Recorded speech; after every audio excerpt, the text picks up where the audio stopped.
Today I'm going to create a Dutch door weekly spread in my A5 creative journal. I'll be using Zephyr Bloom pet tape from the Washi Tape Shop, which has the most delicate wildflowers and little butterflies running through it.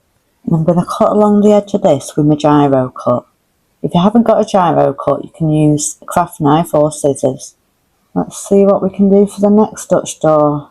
I might do butterflies on the next one. This tape has some really pretty butterflies. Right, I'm going to put these leaves in between these butterflies.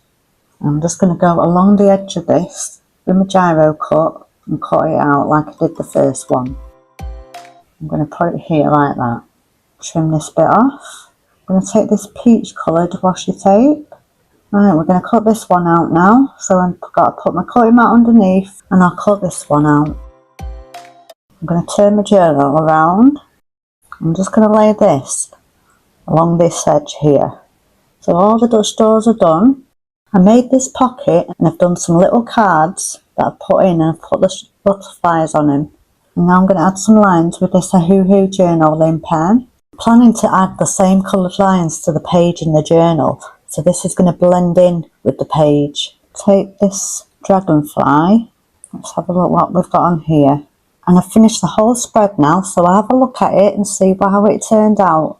Beautiful. I hope this video gave you inspiration how to use your pet tapes from the Washi Tape Shop.